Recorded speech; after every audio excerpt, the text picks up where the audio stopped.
ચલો આજે આપણે એક એવા મહાન પાત્રની વાત કરીએ જેમની ગાથા શક્તિ અને ભક્તિનું અદ્ભુત મિલન છે.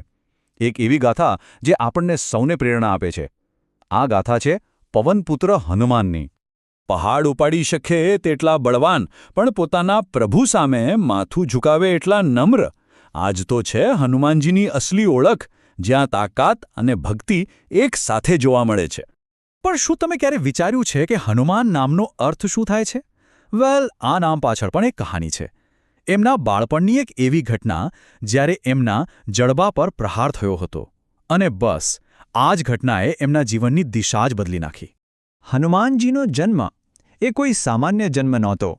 એ તો જાણે શ્રાપ, આશીર્વાદ અને દેવતાઓની ઈચ્છાનું એક એવું સંગમ હતું જેનો એકમાત્ર હેતુ હતો એક મહાનાયકનું સર્જન.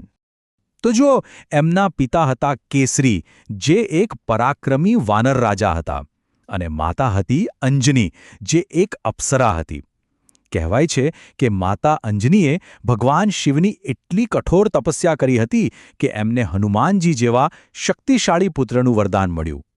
અને અહીંયા એક બહુ જ રસપ્રદ વાત જોડાયેલી છે.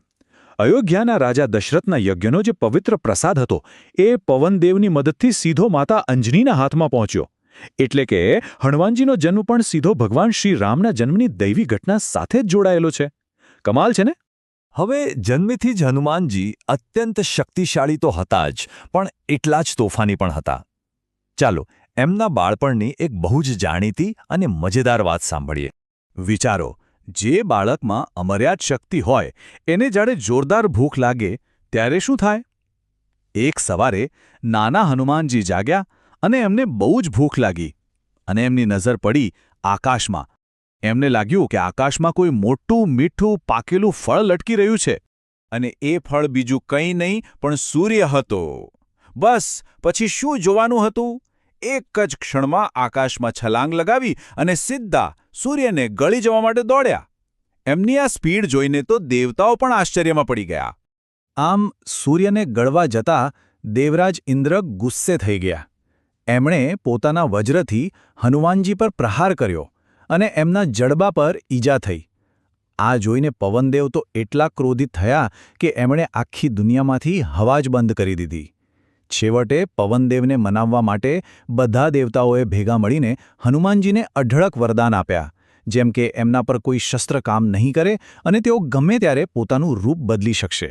પણ આટલી બધી શક્તિઓનો દુરુપયોગ ન થાય એ માટે ઋષિઓએ એમને એક નાનકડો શ્રાપ પણ આપ્યો.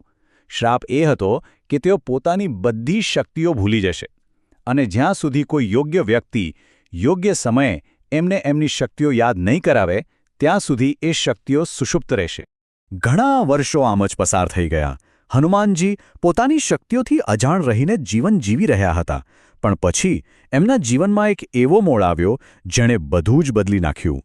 વાત એ મટી કે વાનર રાજા સુગ્રીવની સેવા કરતી વખતે એમની મુલાકાત વન ભટકી રહેલા ભગવાન શ્રી રામ સાથે થઈ. રામજી પોતાની પત્ની સીતાજીની શોધમાં હતા. અને બસ આ જે મુલાકાત હતી જે હનુમાનજીના જીવનનો સૌથી મોટો અને સૌથી નિર્ણાયક વળાંક સાબિત થઈ. શ્રીરામે હનુમાનજીને જોતાં જ એમની અંદરની ભક્તિ અને નિષ્ઠાને પારખી લીધી. એમણે કહ્યું, તું મને મારા ભાઈ ભરત જેટલો જ વાલો છે.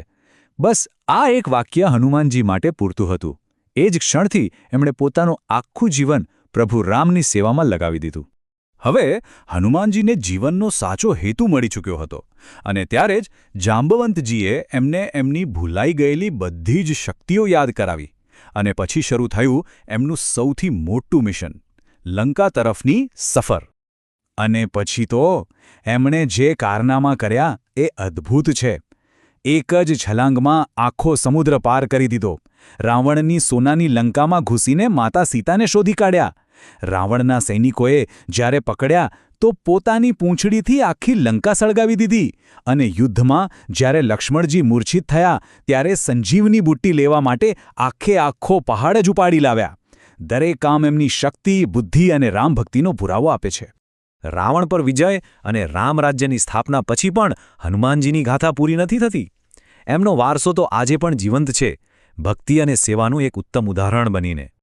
હનુમાનજીને ચિરંજીવી હોવાનો વરદાન મળેલું છે. ચિરંજીવી એટલે કે અમર. એમને વરદાન છે કે જ્યાં સુધી આ પૃથ્વી પર ભગવાન રામનું નામ ગુંજતું રહેશે ત્યાં સુધી તેઓ ભક્તોની રક્ષા કરવા માટે આપણી વચ્ચે જ રહેશે. એટલે જ હનુમાનજી માત્ર એક વાર્તાનું પાત્ર નથી, પણ એક જીવન જીવવાની રીત છે. એમની ગાથા આપણને એ જ શીખવે છે કે સાચી શક્તિ નમ્રતા અને સેવાભાવમાં છે. જ્યારે શક્તિ ભક્તિ સાથે મળે છે ત્યારે દુનિયામાં કશું પણ અશક્ય નથી રહેતું. તો અંતમાં એક સવાલ: હનુમાનજીની સૌથી મોટી તાકાત કઈ હતી? પહાડ ઉપાડી લેવાની એમની શારીરિક ક્ષમતા, કે પછી પ્રભુ રામ પ્રત્યેની એમની એ અતૂટ ભક્તિ જેમના હૃદયને ચલાવતી હતી?